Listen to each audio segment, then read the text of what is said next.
So the within the shape layer tutorial shows you how to create a shape and then pull another piece of footage under that shape using Essential Graphics and then masking the shape simply. And that's super useful when you want to make a video into a specific shape or just cut a video into another video overlaid on top. But a lot of times you're going to need a real life application where you have a video and you want to put another video or photo on top of that video or photo. And a great way to do that, if you have a green screen, is to use an effect called Ultra Key. So in this example, I pulled footage from Storyblocks, and you can see this is a perfect green screen. It's just one solid color of green. There are other ways to do it. If your camera person has a real green screen, you're going to get a lot of micro shades of green. This is just going to show you how to do a perfect green right now. So let's go up to our effects, just our effects, and find Ultra Key. And we are going to key out the green. I'm going to click on my key color, find my eyedropper, and select that green. And boom, everything that's that color green should go away in the video. Now all we have to do is slide our speaker shot that we want under, and then we can reposition this how we want as well. Let's just say we want it there. The great thing about this quick effect is that you can see even between his torso, we're still going to get the underlying layer because we're just keying out the color. There are a lot of applications where this will not work quite as simply as this, but we can go into that in other videos. The other thing I'm going to show you in this video is the example if you do not have a green screen, but you still want to overlay a video onto another video. In this example, here's this old CRT TV, and I want to put something on this TV. Luckily, this shot is not moving, so we're going to add in our own movement later. So I'm going to start by pulling that same speaker footage here. Let's say I want her on the TV. So let's move that out of the way.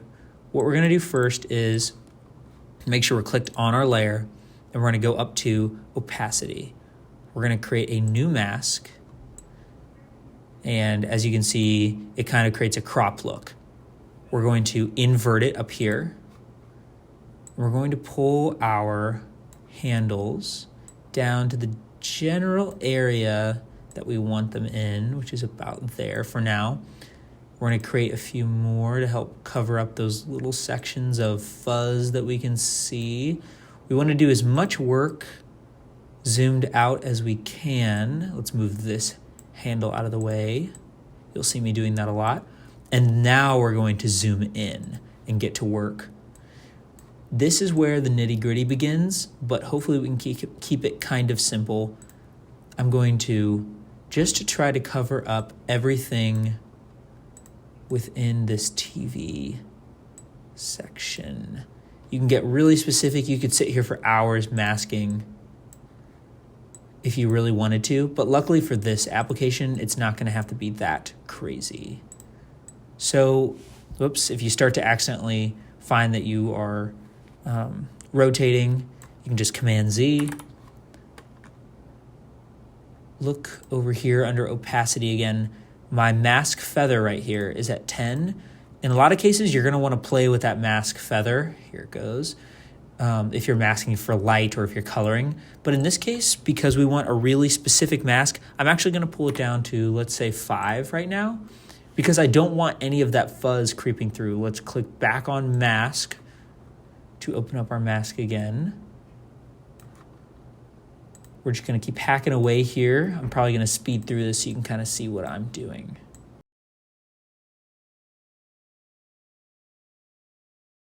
Okay, so now I'm actually going to zoom back out to fit.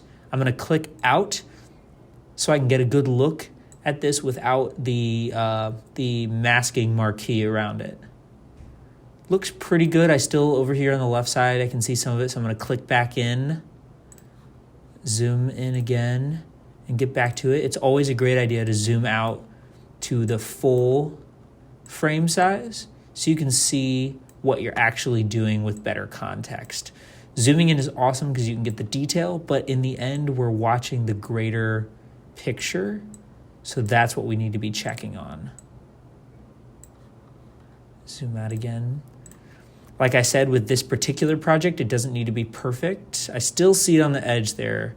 So I'm gonna zoom back in. As you can see, this isn't always the quickest or easiest process, but it's worth it when you get it done.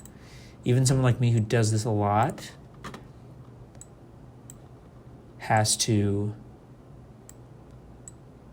finagle with it a little bit. Let's see, whoops.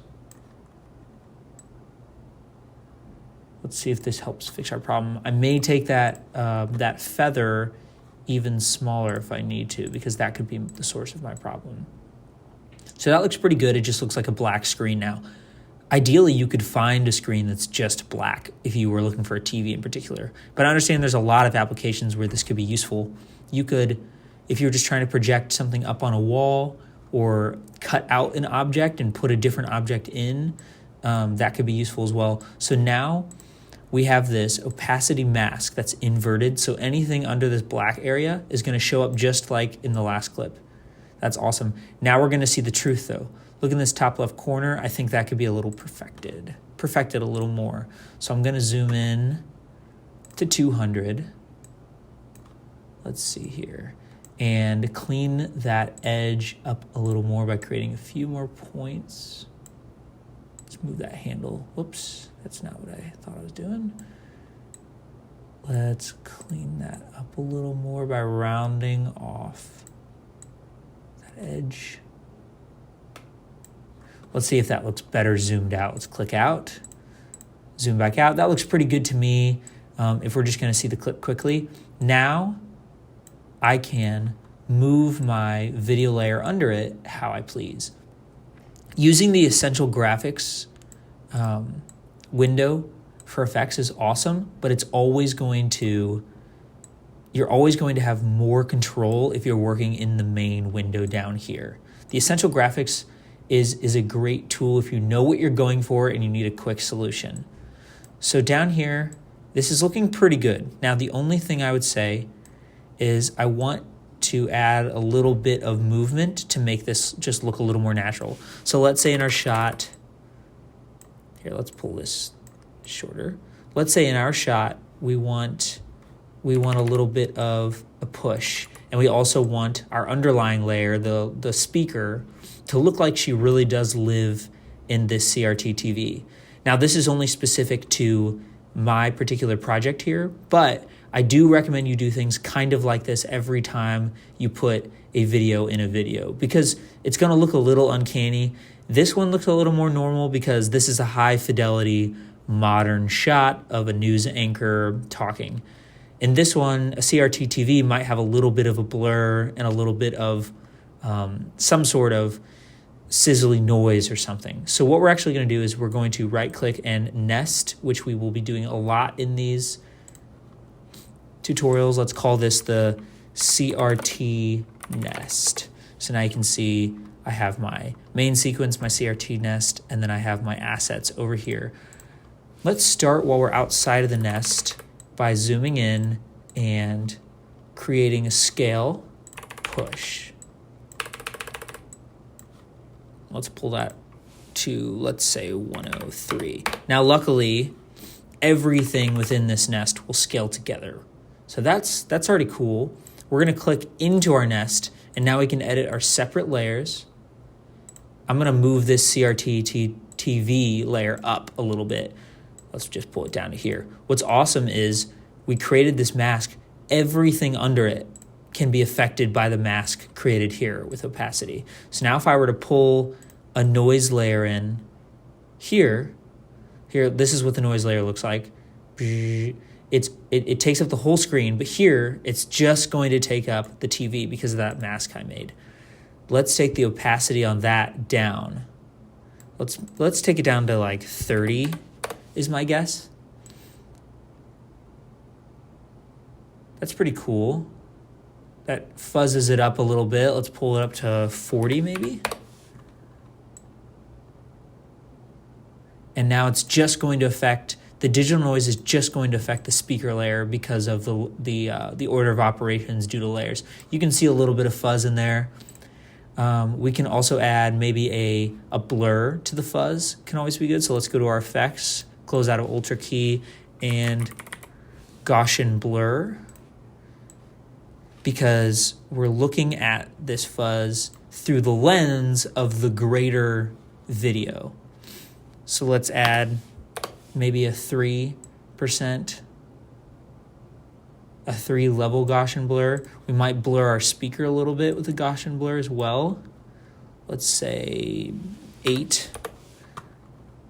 That looks maybe a little bit too much. 6. So it's starting to look a little bit more realistic. What I could also do is color this so that it looks a little bit brighter and fuzzier to match.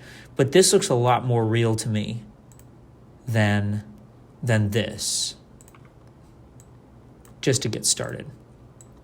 Now we can go back out to our greater project out of the nest here, and it's all going to be affected by the push. There's still more that I would like to do to that layer to make it look like it is seamless and a real part of the video. But as you can see, we've definitely gotten somewhere if we were to render it green up here. So you can see the benefits of both ways to do it. I could have done this one this way by hand masking it, but then I would have to also worry about hand masking between here whenever something goes in front of the mask, which you can do, and a lot of people will do if you got the time on a bigger project, but often it's nice when you can have these quick workarounds like green screens or some of the other methods that I can show you in some of the other tutorials.